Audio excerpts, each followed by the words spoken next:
তো আমার তার মন মানতেছিল না, কারণ সে অনেক সুন্দরী। তারে আর একটা দোয়ার পরে সে কি রিয়াকশন দেয় সেটা আপনারাও শুনুন।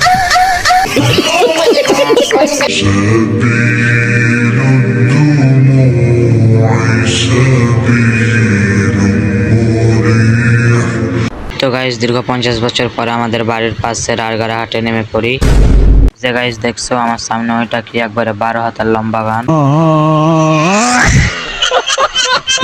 এইখানে 12 হাতের গান পাওয়ার পরে আবার এদিকে এসে দেখি দুইটা ফোঁকাওয়ালা গান। तेरा बाप यहाँ छोड़कर गया था कि तेरी। তো গাইস, যেখানে চ্যালেঞ্জ অনুযায়ী তো আমার এখন স্নাইপারের প্রয়োজন নাকি। তো এখানে আমি একটা কিন্তু জনি সিং এর মতো লম্বা লাঠি পেয়ে যাই।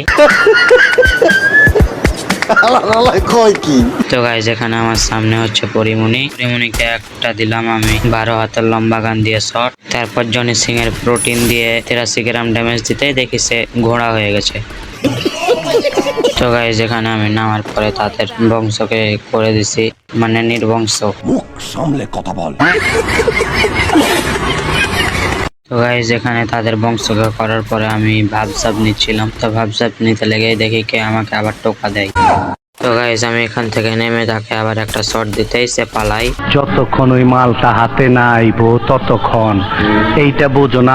এ রে, ওরে আবার কেটে জানি দিচ্ছে। হায় হায় হায়, তোর সামনে শরম করে না আমার তোর। এ রে, আমার সামনে দিয়ে আবার কেটে জানি দৌড়াই যাইতাছিল, কিন্তু তারাও আমি কইরা দিছি, মানে নকডাউন। কিন্তু গাইস, তারা কইরা আসার পরে এদিকে আবার কেটে জানি ভাগছিল, কিন্তু তারাও আমি ভাইগা দিছি।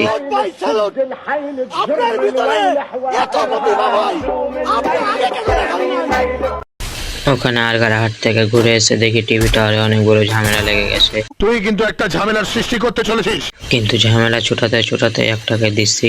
একটাকে দেওয়ার পরে এখানে আমি একটু হোল্ড করছিলাম, কিন্তু আমার একটা মেয়ে এসে বলে আমাকে ভাই একটু দেন। তো তাকে আবার একটু ঠেলা দিতেই সে বলে ভাই আপনারটা তো অনেক বড়। মুখ সামলে কথা বল। কিন্তু আমার তার মন মানতেছিল না, কারণ সে অনেক সুন্দরী। তারে আর একটা দেওয়ার পরে সে কি রিয়াকশন দেয় সেটা আপনারাও শুনুন।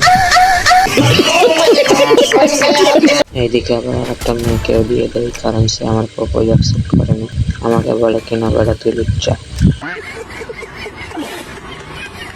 তো হ্যালো, আসসালামু আলাইকুম গাইস। তো ভিডিওটি যদি ভালো লাগে তাহলে লাইক এন্ড সাবস্ক্রাইবটা করে দেবে, আর যদি ভিডিও না ভালো লাগে তাহলে তোমার নানির নাম্বারটা দিয়ে যাবে। ठीक है।